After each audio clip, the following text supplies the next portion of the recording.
ॐ कर्पूरगौरं करुणावतारं संसारसारं भुजगेन्द्रहारं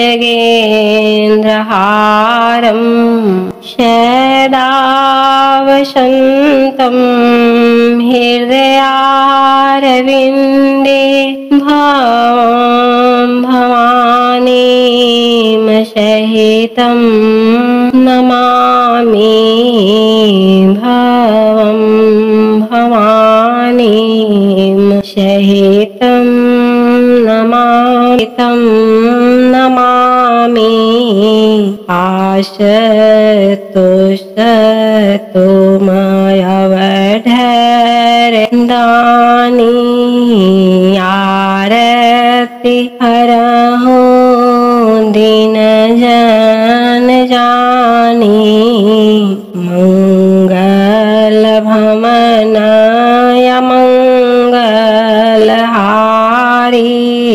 उमा सहित जेहि जपत पुरारी। बोलिए शिव भगवान की जय, आनंद कंद भगवान की जय। आज मैं दूसरा अध्याय शुरू करने जा रही हूँ। आप लोग इसको ध्यान पूर्वक से श्रवण करिए और इसका आनंद उठाइए। ओम नमः शिवाय। श्रवण मास महात्म्य अध्याय 2। श्रवण मास महात्म्य के अध्याय 1 में श्री सुत जी महाराज सभी ऋषियों को ईश्वर और सनत कुमार संवाद का वर्णन कर रहे थे। आज इस अध्याय 2 में भगवान सनत कुमार को श्रवण मास में करने योग्य कार्यों को बता रहे हैं। शुरू करते हैं। भगवान शिव सनत कुमार जी से बोले, हे महाभाग, आपने उचित बात पूछी है। हे ब्रह्मपुत्र, आप भगवान शंकर सनत कुमार जी से बोले, हे ब्रह्मपुत्र, आप नम्र हैं, आप श्रद्धालु हैं, समस्त 12 गुणों से युक्त श्रोता हैं। आपने श्रवण मास के बारे में जो पूछा है तथा जो पूछने से रह गया है वह सब मैं तुम्हें विस्तार पूर्वक बताता हूँ। आपके पिता ब्रह्म बहुत ही उदंड थे, इसलिए उन्हें अपना 5वां सिर गंवाना पड़ा। हे मत्सरता को छोड़ मेरी शरण में आए। मैं जो कुछ बताने जा रहा हूँ उसे एकाग्रचित होकर सुनो। श्रवण मास में नियमों का पालन कर व्रत रखकर सायंकाल को 4 बजे भोजन करना चाहिए। 1 मास तक रुद्राभिषेक कराना चाहिए। अपने प्रिय किसी एक वस्तु का त्याग करें। पुष्प, फल, धान और बेल पत्रों से मेरी लक्ष्य पूजा करें। कोटिलिंग पूजन करें। ब्राह्मणों को प्रेम पूर्वक भोजन कराएं। नियम का पालन करें। मुझे पंचामृत से अभिषेक अति प्रिय है, अतः उसे भी करें। इस मास में किया जाने वाला कृत्य अनंत फल देने वाला है। इस मास में भूमि पर शयन करना चाहिए, ब्रह्मचर्य का पालन करना चाहिए, सत्य बोलना चाहिए, पत्तल में भोजन करें, प्रातः काल स्नान ध्यान करें, इंद्रियों को वश में रखना चाहिए। से प्रतिदिन मेरी पूजा करें। इस महीने में मंत्रों का पूर्व श्रवण भी उत्तम सिद्धि देने वाला है। गायत्री मंत्र और ओम नमः शिवाय का जाप करें। श्री सुत जी का जाप और भी अधिक फलदायक है। ग्रह यज्ञ, कोटि होम, लक्ष्य होम तथा अयुत होम करने पर है और मनोवांछित फल प्राप्त भी होता है। जो प्राणी इस महीने में एक दिन भी व्रत को छोड़ देता है वह महाप्रलय तक घोर नरक में जाता है। मुझे श्रवण मास से अधिक और कोई भी मास प्रिय नहीं है। यह मास फलदायक है तथा निष्काम भाव से किसी गए कर्म के फल स्वरूप मोक्ष प्रदान करने वाला है। हे सनत कुमार, इस मास में करने योग्य जो धर्म कहे गए हैं उन्हें ध्यान पूर्वक सुनो। सोमवार को सूर्य का व्रत करना चाहिए। सोमवार का दिन मेरी पूजा का दिन है। श्रवण मास में प्रथम सोमवार से प्रारंभ करने 3.5 मास तक अर्थात कार्तिक मास की अमावस्या तक होने वाला संपूर्ण कामना का अर्धसिद्ध प्रदाता रोटक नामक व्रत कहलाता है। बुधवार के दिन मंगल गौरी का व्रत रखा जाता है। बुधवार को बुध का व्रत, बृहस्पतिवार को गुरुदेव का व्रत, शुक्रवार को जीवंतिका देवी का व्रत रखते हैं। शनिवार को हनुमान तथा नरसिंह का व्रत रखा जाता है।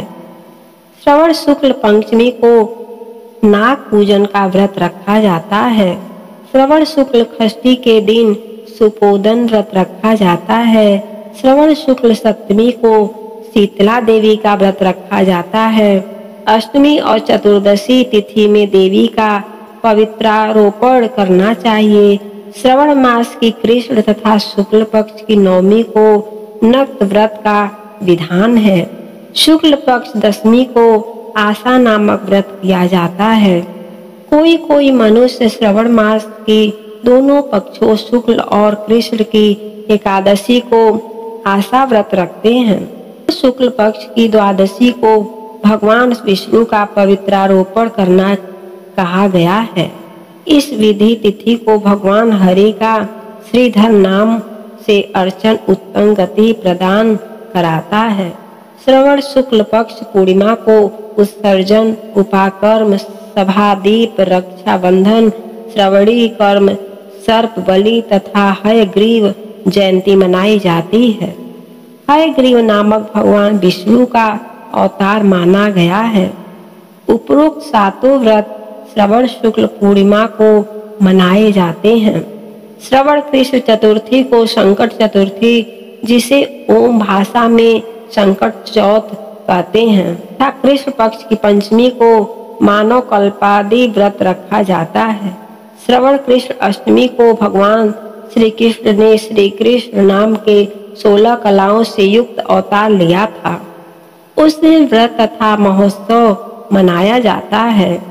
श्रवण मास की अमावस्या के पिठोरा व्रत का विधान है।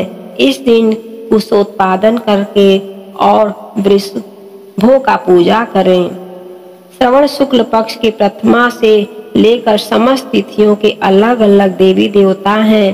प्रतिपदा के अग्नि, द्वितीय के ब्रह्म, तृतीय तिथि को गौरी, चतुर्थी तिथि के गणेश, पंचमी तिथि के नाग, षष्ठी तिथि के स्कंद, सप्तमी तिथि के सूर्य, अष्टमी तिथि के भगवान शिव, नवमी तिथि की दुर्गा, दशमी तिथि के यम, एकादशी तिथि के विश्वदेव स्वामी हैं, द्वादशी तिथि के श्री हरि, त्रयोदशी तिथि के कामदेव, चतुर्थी तिथि के शिव और पूर्णिमा के स्वामी चंद्रमा हैं। अमावस्या के स्वामी पितर हैं। जिस देव की जो तिथि है उस तिथि को उस देवता की पूजा अर्चना करनी चाहिए।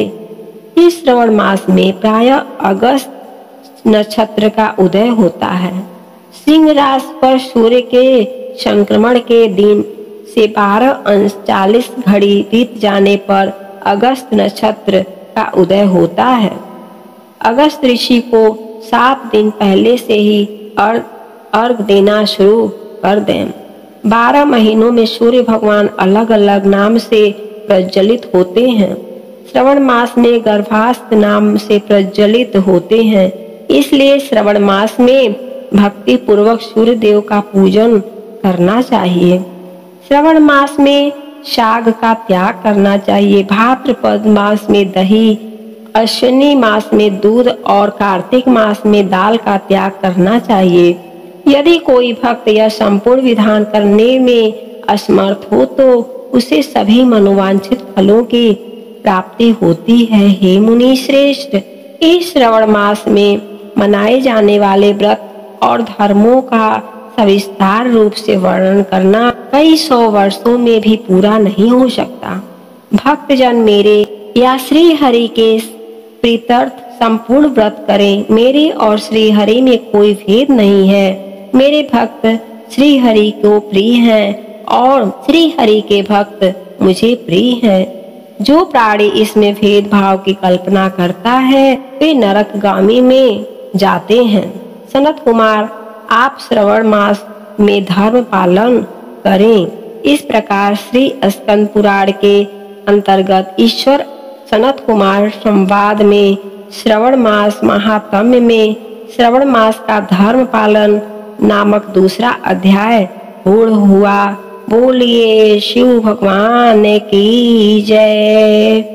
ओम नमः शिवाय, ओम नमः शिवाय, नमः शिवाय, ओम नमः शिवाय, नमः शिवाय, ओम नमः शिवाय, नमः शिवाय, ओम नमः शिवाय, नमः शिवाय, ओम नमः शिवाय। बोलिए भोलेनाथ की जय, सच्चिदानंद भगवान की जय, हर हर महादेव की जय।